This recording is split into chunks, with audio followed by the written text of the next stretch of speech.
नमस्कार साथीहरू, पछिल्लो समय सबैभन्दा बढी चर्चामा रहेको निकाय हो महानगर प्रहरी अनि बालेन्सा। एक थरी भन्छन् बालेन्सा आइसकेपछि महानगर प्रहरीले बढी बल प्रयोग गर्न थालेको हो। मेयर हुँदाखेरि बालेन्साले नै तोकेका थिए चर्को जरिवाना। नगर प्रहरीलाई आक्रामक बनाउन बालेन्साकै भूमिका थियो। अनि अर्को पक्ष भन्छ यो सत्य होइन, कानुन पहिलादेखि नै थियो, बालेनले कार्यान्वयन मात्रै गराएका हुन्। कानुन कार्यान्वयन गराउन खोज्दाखेरि विरोध भएको हो। के भएको कानुनलाई कार्यान्वयन गराउनु भनेको मैमत्ता हुनु हो? यिनै दुई कुराका पक्ष र विपक्षमा अहिले बजारमा हल्ला उठेका छन्। अब प्रश्न उठ्छ, त्यसो भए सही चाहिँ के हो त? सत्य कसले बोल्दैछ? ट्राफिक व्यवस्थापन गर्न, व्हील लक गर्न, सवारी साधनलाई उठाएर लैजान, सडक व्यापारीलाई उठीवास लगाउन, धपाउन अनि यहाँ जे देखिँदैछ त्यो सब गर्न महानगरले पाउँछ कि पाउँदैन? उसलाई त्यो अधिकार छ कि छैन? पाउँछ भने कसले उसलाई त्यो अधिकार दियो? कहिलेदेखि उसले त्यो अधिकार पायो? पाउँदैन भने किन गर्दैछ उसले यो सब? महानगर प्रहरीले के गर्न सक्छ, के गर्न सक्दैन? त्यो अधिकार कसले दियो, कहिले पायो? के यो सब कुरा बालेन्सा महानगरको मेयर भएर आएपछि मात्रै भएका हुन् कि पहिलादेखि नै थियो यो कुरा? आजको यो भिडियोमा म प्रमाण, कानुन, ऐन र दस्तावेज सहित यसको तथ्य देखाउनेछु। चिरफार गर्नेछु र को सही को गलत छुट्याउने जिम्मा तपाईलाई नै छोड्नेछु। दुधको दुध पानीको पानी, नो बकवास, ओन्ली प्रुफ। Let's start. यो नेपालको संविधान 2072, यसको धारा 57(4) ले स्थानीय तहलाई केही अधिकार दिएको छ। अनुसूची 8 बमोजिमका अधिकारहरू प्रयोग गर्न सक्ने भनेको छ। अनुसूची 8 मा गएर हेर्दाखेरि पहिलो नम्बरमै नगर प्रहरी बारे लेखिएको छ। अर्थात् संविधानले नै नगर प्रहरीको कल्पना गरेको रहेछ। यही संविधानको व्यवस्था अनुसार नै 2072 सालमै काठमाडौँ महानगरपालिकाले नगर प्रहरी सम्बन्धी विनियमावली बनाउँदै नगर प्रहरीले के गर्न सक्छ र के गर्न सक्दैन त्यो तोकिदिएको रहेछ। यहाँ हेर्नुहोस्, यसमा सार्वजनिक आवागमनमा बाधा पुर्याउने गरी निर्माण सामग्री या पसल राखेको भए त्यो हटाई त्यसको खर्च समेत सम्बन्धित व्यक्तिबाटै उठाउने भनिएको छ 72 सालमै। अनि ट्राफिक व्यवस्थापनलाई समेत सहयोग गर्ने भन्ने कुरा पनि त्यहीँभित्रै छ। याद गर्नुहोस्, यो 72 सालको कुरा हो। त्यसपछि 74 सालमा स्थानीय सरकार सञ्चालन ऐन ल्याइयो, जसको दफा 11 मा गाउँ तथा नगरपालिकाहरूको काम, कर्तव्य र अधिकारको लिस्ट छ लामो। त्यसको 2 को 1 नम्बरमा नगर प्रहरीले गर्न सक्ने कामहरूको लिस्ट राखिएको छ त्यहाँ पनि, जस अन्तर्गत बजार तथा पार्किङ व्यवस्थापन पनि नगर प्रहरी नै गर्ने भनिएको छ।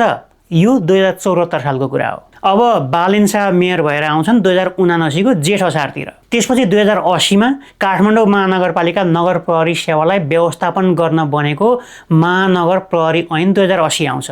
यसले योभन्दा अघि भएका कानुनी अधिकारलाई विस्तृत ऐन मार्फत व्यवस्थित गर्ने काम गर्छ। अर्थात् 2074 को ऐनले महानगर प्रहरीलाई कानुनी संरचनाभित्र राखेको थियो। 2080 को यो ऐनले महानगर प्रहरीलाई छुट्टै सेवाको रूपमा व्यवस्थित गर्ने काम गर्छ। तर महानगर प्रहरीको काम, कर्तव्य र अधिकारमा कुनै पनि खास फेरबदल गर्दैन। यहाँ दुवै ऐनको त्यो खण्डलाई मैले साइड बाई साइड तुलना गर्न सजिलो होस् भनेर देखाइदिएको छु। स्क्रिनमा हेर्नुहोस्, भिडियो पज गरेर हेर्नु होला। बालेन्सा आउनुभन्दा अगाडिको र बालेन्सा आइसकेपछिको दुईटा ऐनको बिचमा के फरक छ भनेर मैले एआईलाई पनि यसको कम्पेरिजन गर्न लगाएको थिएँ। त्यो म यहाँ राखिँदैछु, त्यो पनि एकपटक हेर्नु होला। सारांशमा महानगर प्रहरीको गठन बालेन आउनुभन्दा अघि नै भएको थियो। काम, कर्तव्य र अधिकार पहिला नै ऐनमा व्यवस्था भएको थियो। अर्थात् नगर प्रहरीले जे कुरा बालेन मेयर भएर आएपछि मात्रै अहिले गर्यो भनेर जे जसरी प्रचार हुँदैछ, त्यसको कानुन त बालेन मेयर भएर आउनुभन्दा अगाडिदेखि नै रहेछ। कार्यान्वयन मात्र नभएको रहेछ, अथवा भए पनि नगन्य मात्रामा भएको रहेछ। अब प्रश्न उठ्छ, त्यसो भए नगर प्रहरीले फुटपाथका साना साना व्यापारीहरूलाई, फुटपाथै व्यापारीहरूलाई लाठी लगाएर खेलाएको, कपडा र फलफुल सडकमा फालिदिएको, ट्राफिक र व्यवस्थापन गरेको कुरा किन पहिला उठेन त? कानुन त पहिलादेखि नै रहेछ, अहिले मात्रै किन उठ्यो त भन्ने प्रश्न उठ्ला। मुख्य बुझ्नुपर्ने गाँठी कुरा यहीँनिर रहेछ। आउनुहोस् त्यो हेरौँ। अब यहाँनिर यो एउटा समाचार हेर्नुहोस्, समाचार निकालिएको मिति हेर्नुहोस् सेप्टेम्बर 2020। त्यो बेला काठमाडौँका मेयर थिए एमालेका विद्यासुन्दर साक्य। यो समाचारमा त्यो बेला पनि महानगरले फुटपाथमा व्यापार गर्ने मानिसहरूको सामान उठाएर लगेको, गरी खानेलाई गरी खान नदिएको र त्यससँग सम्बन्धित अरू पनि 2-4वटा घटनाहरू राखेको छ यो समाचारमा। अनि यो फेसबुकमा राखेको एउटा क्लिप हेर्नुहोस्, डेट याद गर्नु होला, विशेष गरी 2021 को जनवरी। अर्थात् त्यो बेला पनि विद्यासुन्दर साक्य नै मेयर थिए, बालेन मेयर भएर आएका थिएनन् त्यो बेलामा पनि। यहाँनिर पनि महानगर प्रहरीले फुटपाथमा राखेको गरी खानेहरूको सामान उठाएर लैजाँदैछ, गरिबहरू रुँदै गरेको छ त्यहाँ पनि। यो अर्को 2021 कै समाचार हेर्नुहोस्, यहाँनिर पनि धेरैवटा यस्तै घटनाहरूको बेलविस्तार लगाइएको छ। इन्टरनेसनल कमिसन अफ जुरिस्टको यो रिपोर्टमा समेत विद्यासुन्दर साक्यको पालामा पनि स्ट्रिट भेन्डरहरूलाई अर्थात् सडक किनारमा व्यापार गर्ने साना व्यापारीहरूलाई अत्याधिक बल प्रयोग गरेर हटाइएको, तर त्यो भित्री बजारमा मात्र सीमित भएको भनेर राखिएको छ। हेर्नुहोस्, यो अर्को समाचारमा 2014 मै तत्कालीन गृहमन्त्री वामदेव गौतमले फुटपाथका व्यापारीलाई उठाउन अर्डर दिएको भनेर लेखिएको छ। 2010 मै काठमाडौँका फुटपाथका व्यापारीहरूलाई खुला मञ्च, तिनकुने, कलङ्की र बालाजुमा सार्ने कुरा भएको थियो, तर त्यो नसकेको भनेर त्यहीँनिर लेखिएको छ। हेर्नुहोस्, अर्थात् सर्वहाराको राजनीति गर्ने भनिएका दलहरू र तिनका नेता त्यो पदमा भएकै बेला पनि गरिबको चमेली सुन्ने कोही छैन भन्ने भएको रहेछ। काम पहिल्यै हुँदै गरेको रहेछ, गीत मात्रै नगाइएको रहेछ त्यो बेलामा। तर त्यो बेलामा ती घटनाहरूले सामाजिक सञ्जाल तताएनन्। कति बेला आए कति बेला गए त्यो कसैलाई पत्तै भएन। अर्को भाषामा भन्ने हो भने यी घटनाहरू एल्गोरिथमभित्र परेनन्, ओझेल परे। अर्थात् नगर प्रहरी र त्योसँग सम्बन्धित ऐन बालेन मेयर भएर आउनुभन्दा अगाडि नै बनेको रहेछ। नगर प्रहरीले फुटपाथका व्यापारीहरूको सामान जफत गर्ने, उठाउने र फाल्ने त्योभन्दा अगाडि पनि गर्ने गरेको रहेछ। कानुन पहिला नै थियो, काम पनि हुन्थ्यो, तर प्रभावकारी रूपमा भएको थिएन। सामाजिक सञ्जालमा भाइरल भएका थिएनन् त्यस्ता क्लिपहरू, चमेलीहरूले गरिबको रोदन त्यो बेला सुनेका थिए।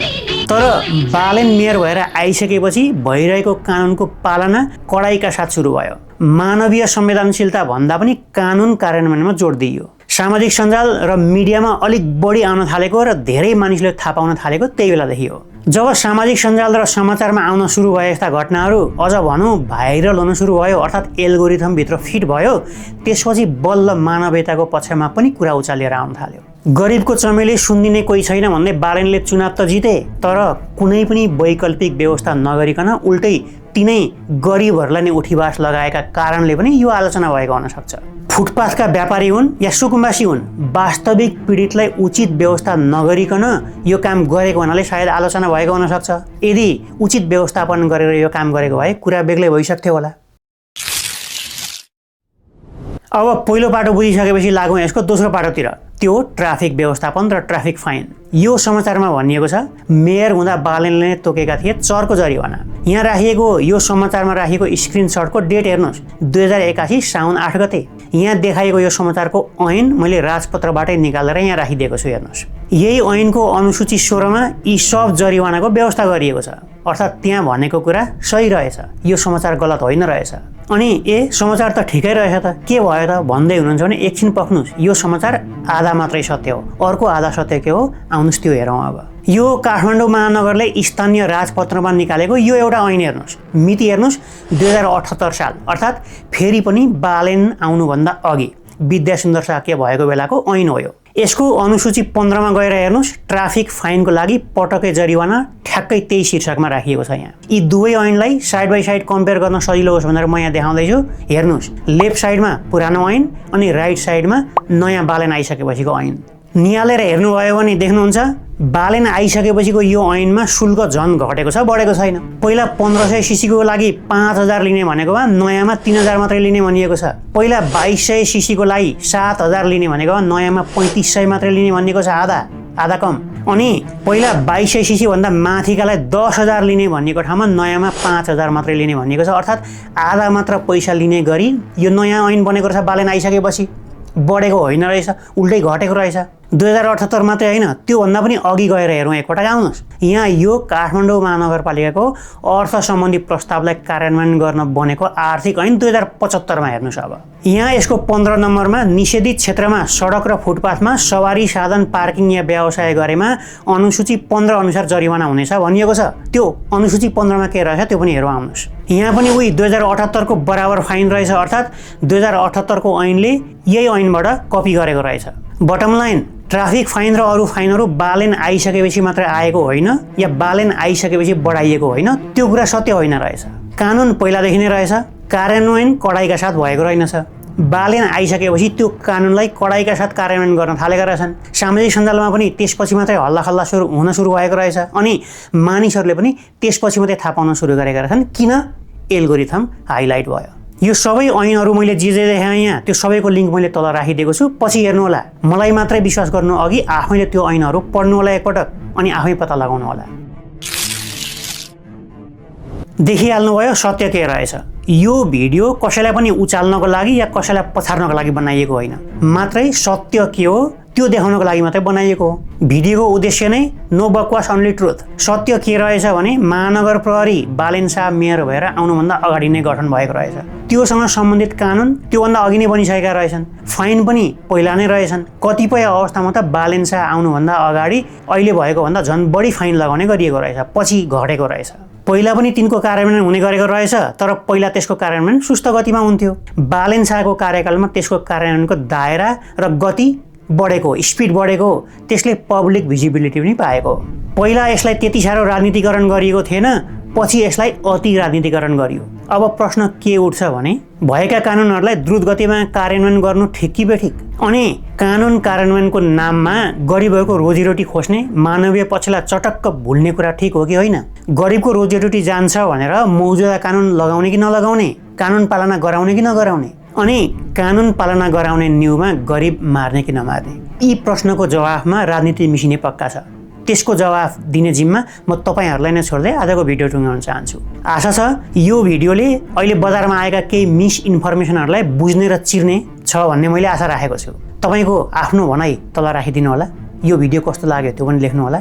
अनि यस्तै सत्य तथ्यमा आधारित भिडियोहरू हेर्न चाहनुहुन्छ भने तपाईहरुको एक लाइक, एक सब्स्क्राइब र एक शेयरले त्यो सम्भव बनाउनेछ। मलाई भविष्यमा यस्तै भिडियोहरू बनाउनको लागि प्रेरणा पनि दिनेछ, हौसला मिल्नेछ। Please keep supporting. म अर्को भिडियो लिएर आउनेछु। त्यतिन्जेलसम्मको लागि मलाई बिदा दिनुस्। धन्यवाद। नमस्कार।